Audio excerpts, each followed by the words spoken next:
Welcome back to our channel billion beginners English. आज मैं लाई हूँ आपके लिए नई स्टोरी फ्रॉम रामायण, जिसकी हम कुछ स्टोरीज़ पहले पढ़ चुके हैं, सीख चुके हैं, और इन स्टोरीज़ के थ्रू हम सीख रहे हैं पास्ट टेंस। तो आज की स्टोरी है नेक्स्ट, ताड़का द राक्षसी।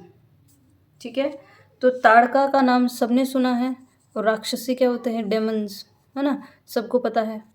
तो चलिए शुरू करते हैं। मैं यहाँ पे वर्ड टू वर्ड मीनिंग लिखती जाऊँगी हिंदी में, ताकि आप लोगों के लिए समझने में रहे आसान, और जहाँ भी जो भी स्ट्रक्चर पास्ट टेंस का आएगा मैं आपको यहाँ पे बताती जाऊँगी।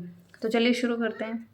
One day sage Vishwamitra came to king Dashratha for help. One day, एक दिन। सेज होता है साधु, विश्वामित्रा। केम, कम की सेकंड फॉर्म है केम, है ना, सबको पता है कम, केम, कम, ये होती है फॉर्म्स मैं आपको करवा रही हूँ। वर्ब के जितने भी A to Z जितने भी लेटर्स हैं 26 आपको पता है, उनकी 1 by 1 वीडियोस के थ्रू मैं वर्ब्स करवा रही हूँ। 2 वीडियो मैंने ऑलरेडी अपलोड कर दिए हैं, आप मेरे चैनल पे विजिट करके वहाँ पे देख सकते हैं। तीसरा वीडियो नेक्स्ट C पे जो भी वर्ब्स होंगी जल्दी आने वाली हैं, तो वहाँ से आपको पता लग जाएगा फॉर्म्स का। तो कम की सेकंड फॉर्म है केम, और केवल सेकंड फॉर्म है। इसका मतलब ये कौन सा टेंस हुआ? पास्ट इंडेफिनिट, मतलब पास्ट सिंपल टेंस। ठीक है, जिसमें केवल सेकंड फॉर्म का यूज़ होता है। तो विश्वामित्रा केम, कम मतलब आना, और केम मतलब आए। अब देखिए पास्ट का है और इंडेफिनेट है, तो अंत में क्या निकलता है? जैसे आए, गए, खाया, पिया, सोया, ये सारा इस तरीके का ट्रांसलेशन में, हिंदी ट्रांसलेशन में सेंस निकलता है। तो केम, आए इसलिए क्योंकि विश्वामित्रा है, साधु विश्वामित्र, सेज विश्वामित्र है, रिस्पेक्टेड है बहुत हमारे लिए, तो हमने उनको आया ना कहते हुए आए बोला है। ठीक है। टू किंग, कहाँ आए? टू किंग, राजा दशरथ। फॉर मतलब के लिए, किसके लिए? हेल्प मतलब मदद। तो एक दिन साधु विश्वामित्र राजा दशरथ के पास आए मदद के लिए। ठीक है। The sage was preparing to conduct a huge yagya in his आश्रम।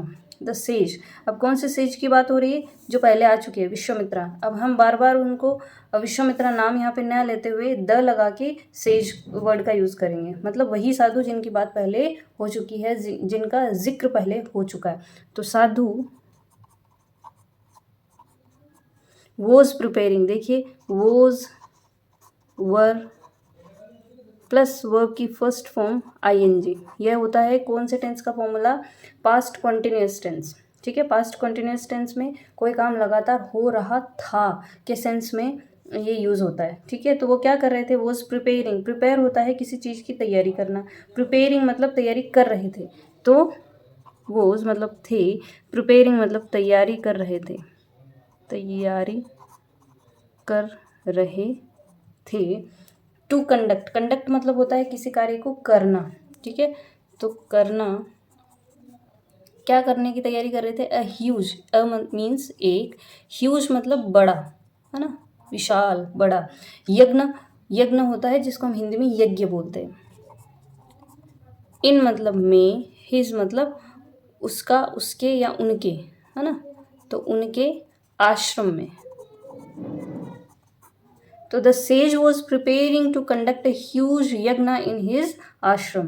तो जो साधु वशिष्ठ थे, विश्वामित्रा थे, वो एक बड़े यज्ञ, अपने आश्रम में एक बड़े यज्ञ को करने की तैयारी कर रहे थे। However, two Rakshasas, Marich and Subahu, had been obstructing the yajna and making it difficult for the sage and his disciples. However, हालांकि टू राक्षसास, दो राक्षस, जिनका नाम है मरीच और सुबाहु, सुबाहु है शायद ये, सुबाहु, हेड बीन ऑब्स्ट्रक्टिंग, देखिए कौन सा आया? Had plus been plus verb की फर्स्ट फॉर्म में ING। ये क्या होता है? जब कोई काम कंटिन्यूसली हो रहा है ना, मतलब काफ़ी समय से कंटिन्यूसली ऐसा काम हो रहा हो, तो वहाँ पे कौन सा टेंस यूज़ होगा? ये जो है स्ट्रक्चर, ये टेंस है कौन सा? पास्ट परफेक्ट कॉन्टिन्यूस टेंस का, क्योंकि कोई काम है वो काफ़ी लंबे समय तक से हो रहा था। तो हैड बीन ऑब्स्ट्रक्टिंग, मतलब ऑब्स्ट्रक्ट क्या है? बाधा डालना। तो वो बाधा डाल रहे थे द यज्ञ में, और making it difficult, to make something difficult, मतलब किसी चीज़ को और ज़्यादा क्या कर देना? डिफ़िकल्ट कर देना, मतलब मुश्किल कर देना, है ना? कुछ ज़्यादा ही किसी चीज़ को मुश्किल कर देना, मेक इट डिफ़िकल्ट। तो इट किसके लिए आया है? यज्ञ के लिए, ठीक है। इन मेकिंग इट डिफ़िकल्ट मतलब मुश्किल कर रहे थे। अब देखिए दो वर्ब का यूज़ हुआ, मेकिंग और ऑब्स्ट्रक्टिंग, क्योंकि सेंटेंस एक ही है तो हेड बीन बार बार नहीं लगाया इन्होंने। कहने का मतलब ये है कि हेड बीन ऑब्स्ट्रक्टिंग, वो बाधा डाल रहे थे, और had been making it difficult, और इसको मुश्किल कर रहे थे, फॉर द सेज, फॉर मतलब के लिए, सेज मतलब साधु, एंड और, हिज उनके, क्योंकि रेस्पेक्टफुल पर्सन है तो हमें उनके बोलना पड़ेगा, डिसाइपल्स मतलब अनुयायी या शिष्य, ठीक है। तो हालांकि दो जो राक्षस थे मरीच और सुबाहु बाधा डाल रहे थे यज्ञ में, ठीक है, बार बार वो जब भी वो करना चाह रहे थे, जैसे मान लो साल भर पहले उन्होंने ट्राई किया, फिर वो राक्षस आ गए, उन्होंने बाधा डाल दी कि कहीं इनको ज़्यादा सिद्धियां प्राप्त हो जाएगी, कहीं इनका जो भी उनकी मनोकामना है वो पूरी हो जाएगी, तो राक्षस आके बीच में बाधा डालते ही थे। ज़्यादातर हमने अपने उन चैनल्स वगैरह पे जो प्रोग्राम्स आते हैं उनमें भी देखते आए हैं, हमारे ग्रंथों में भी हम पढ़ते आए हैं, है ना। तो किंग टू ऑब्स्ट्रक्टिंग द यज्ञ, तो वो बाधा डाल रहे थे, तो काफ़ी समय से डाले, जब भी वो तैयारी करते हैं यज्ञ की तब वो आ जाते हैं बाधा डालने। तो कहने का मतलब क्या है? कोई काम काफ़ी लंबे समय से हो रहा है ना, तो फिर इसी स्ट्रक्चर को, मतलब इसी टेंस का यूज़ किया जाता है। कौन सा? कि past perfect continuous, and making it difficult, और वो उसको मुश्किल कर रहे थे, फॉर द सेज साधु के लिए और उनके अनुयायियों के लिए, ठीक है। तो दो राक्षस मरीच और सुबाहु साधु और उनके अनुयायियों के लिए क्या कर रहे थे? यज्ञ में बाधा डाल रहे थे और मुश्किलें पैदा कर रहे थे। He wanted the king to send Rama to defeat the rakshasas. He मतलब वो या उन्होंने, वो वॉन्ट होता है फर्स्ट फॉर्म मतलब चाहना। अब सेकंड फॉर्म बनानी है क्योंकि इंडेफिनेट टेंस है ना, पास्ट इंडेफिनेट सिंपल, तो उसमें सेकंड फॉर्म आती है, तो वॉन्टेड मतलब चाहते थे, द किंग राजा से, टू सेंड कि वो भेजे, रामा मतलब राम को, टू डिफीट हराने के लिए, at the defeat the rakshasas मतलब राक्षसों को, ठीक है। तो he wanted the king to send Rama to defeat the rakshasas, तो वो चाहते थे राजा से कि वो क्या करे? भेजे राम को राक्षसों को हराने के लिए। अब देखिए ये एक जो फॉर्मूला है ना, वॉन्ट समन, अपन किसी और से कोई काम करवाना चाहते, जैसे आई वॉन्ट अ कार, मैं एक कार चाहता हूँ, I want to purchase a car, मैं एक कार परचेज करना चाहता हूँ, ठीक है। तो ये तो मेरे तक सीमित है, लेकिन आप किसी और से कोई काम करवाना चाहते हो, जैसे I want you to study hard, ठीक है। ये वाला जो फॉर्मूला है ना, आई वॉन्ट, अब जिससे आप चाहते हैं वो यहाँ आ जाएगा, जैसे आई वॉन्ट यू, क्या चाहते हैं? टू स्टडी हार्ड, है ना। मैं ये चाहता हूँ कि आप, जैसे हम किसी के पेरेंट्स के पास गए और उनके बच्चे से हमें कोई काम है, तो हम क्या कहेंगे उनको जाके? आई वॉन्ट यू, मतलब पेरेंट्स से कह रहे हैं कि मैं चाहता हूँ आपसे, क्या चाहता हूँ? टू सेंड योर किड, या लड़का बॉय जो भी है ना, कि मैं चाहता हूँ कि आप अपने बेटे को भेजें, आप अपने बच्चे को भेजें मेरे साथ, या जो भी आगे आप कहना चाहें, विद मी, है ना, या जो भी आप आगे कहना चाहें वो एडिशनल इन्फॉर्मेशन हो जाती है। तो आई वॉन्ट यू मतलब जिससे भी आप कोई काम करवाना चाहते हैं वो यहाँ आएगा, ठीक है। तो I want you to study hard, I want you to send your kid with me, ठीक है। इस तरीके के सेंटेंसेस ये बनेंगे। तो आप जिससे भी काम करवाना चाह रहे हैं, कोई भी सेकंड पर्सन है यहाँ पे, तो वो वांट के बाद आ जाएगा। तो ये वो माध्यम हो गया जिसके थ्रू आप ये काम करवाना चाहते हैं, ठीक है। तो इस तरीके के ये सेंटेंसेस बनते हैं। अब देखिए आगे, send Rama to defeat the rakshas, तो वो क्या चाहते थे? ही वॉन्टेड द किंग, तो अब यहाँ पे इस किंग से चाहते थे, किंग की आज्ञा लेनी पड़ेगी कि वो किसको भेजे? राम को। तो ही वॉन्टेड द किंग, वो राजा से चाहते थे कि वो क्या करे, टू सेंड रामा, राम को भेजे, टू डिफीट द राक्षसा, राक्षसों को हराने के लिए। Next is king Dasharatha sent his sons Rama and Lakshmana with sage Vishwamitra. King Dasharatha, राजा दशरथ सेंट, अब देखिए सेंड की सेकंड फॉर्म, क्योंकि स्टोरीज में पास्ट इंडेफिनिट टेंस का भरपूर यूज़ होता है। अब भरपूर यूज़ कैसे हो रहा है वो आपको दिख रहा होगा, हर सेंटेंस में, ज़्यादातर सेंटेंसेस में सेकंड फॉर्म का यूज़ हो रहा है, मतलब पास्ट इंडेफिनिट टेंस हो गया, है ना। तो सेंड, सेंड मतलब भेजना, और सेंट सेकंड फॉर्म हो गई, मतलब भेजा। तो राजा दशरथ ने भेजा, हिज मतलब अपने या उनके बच्चों को, है ना, लड़कों को, सन्स, बच्चों को, कौन थे बच्चे, राम और लक्ष्मण, विद मतलब साथ, सेज साधु, विश्वामित्रा। तो राजा दशरथ ने अपने बच्चों राम और लक्ष्मण को साधु विश्वामित्रा के साथ भेजा। The sage ashrama was next to a huge forest.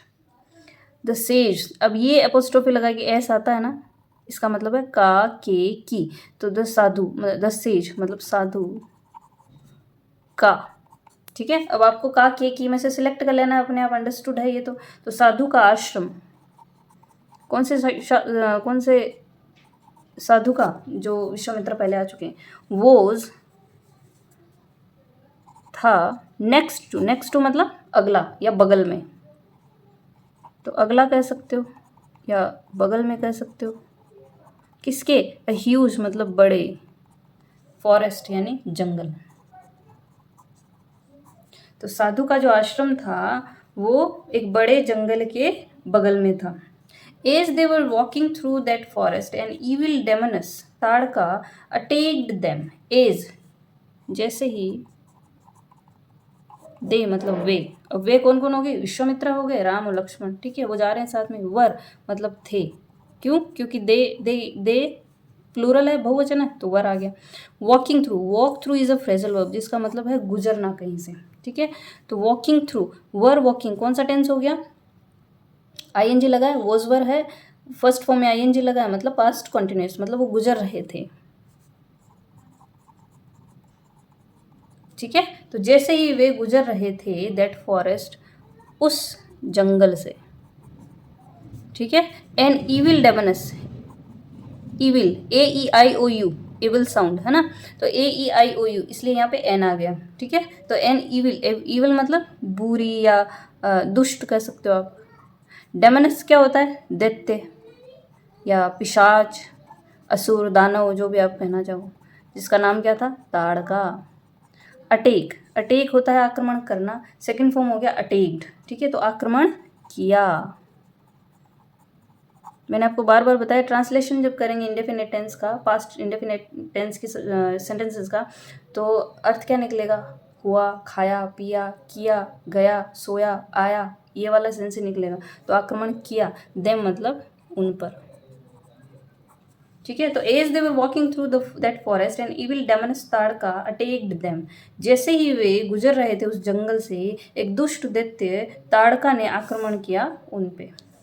Rama strung his bow and fired many arrows at Tataka and defeated her. Rama मतलब राम, स्ट्रंग क्या होता है, स्ट्रिंग जो होता है उसकी फॉर्म है ये, स्ट्रंग मतलब बांधना, ठीक है। स्ट्रिंग होता है, वैसे तो होता है स्ट्रिंग एक धागा, है ना, एक डोरी या धागा जैसा, लेकिन इसको अगर वर्ब में यूज़ करोगे तो वर्ब में उसका मतलब निकल जाएगा बांधने से।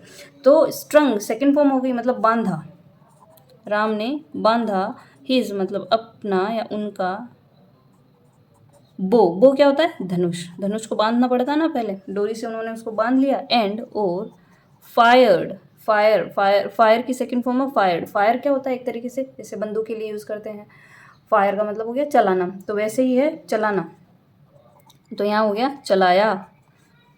मेनी मतलब कई, एरो मतलब एरोज, है ना, तीर खूब सारे। एट मतलब पर, किस पे, ताड़का।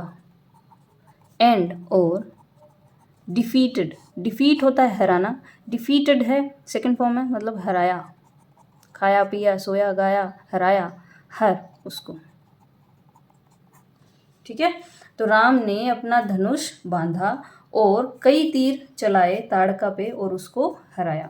आफ्टर ताड़का's डेथ हर सन्स मरीच and Subahu fled away. After मतलब बाद में, ताड़का एस अपोस्ट्रोफी लगा के एस क्यों आता है, का के की, ठीक है। इसका मतलब ये है ताड़का की डेथ होता है मृत्यु, तो ताड़का की मृत्यु के बाद हर्षंस उसके बेटे है ना, दोनों बेटे मरीच और सुबाहु फ्लेड अवे। देखिए फ्ली की सेकंड फॉर्म है FLEE, फ्ली मतलब भागना, ठीक है, कहीं से फरार हो जाना। तो फ्ली की सेकंड फॉर्म है fled, fled away phrasal verb है ये। फ्लेड अवे का मतलब है भाग गए, क्योंकि पास्ट है, आए गए सोए खाए पिए और भाग गए। आ गया समझ? तो ये मैं बार बार इसलिए रिपीट कर रही हूँ ताकि आपको समझ आ जाए कि इंडेफिनेट में जो सेंटेंसेस होगा उनका ट्रांसलेट करते समय उनका आया पिया खाया गया नाचा है ना, ये सारी चीज़ें आएंगी, इनका ट्रांसलेशन में सेंस ये आएगा। अब देखिए बहुत सी चीज़ें इसमें सीखने को मिली होंगी जो बिगिनर्स हैं या जो अभी अभी जिन्होंने इंग्लिश सीखनी शुरू किया, हालांकि जो इंटरमीडिएट्स हैं उनके लिए भी ये बहुत लाभदायक रहने वाली है। तो अगर वीडियो अच्छा लगे, इसमें कुछ यूज़फुल लगे आपको, कुछ इसमें समझ में आया हो तो इसको ज़्यादा से ज़्यादा शेयर करिएगा और पॉजिटिव कमेंट्स डालना ना भूलें। और आप अगर आपके कोई सजेशंस हैं कि इसमें कुछ और ऐड करना है, कुछ घटाना है, कुछ बढ़ाना है, तो वो भी आप ज़रूर कमेंट सेक्शन में दीजिएगा। और लाइक शेयर करिएगा, सब्सक्राइब करिएगा चैनल को।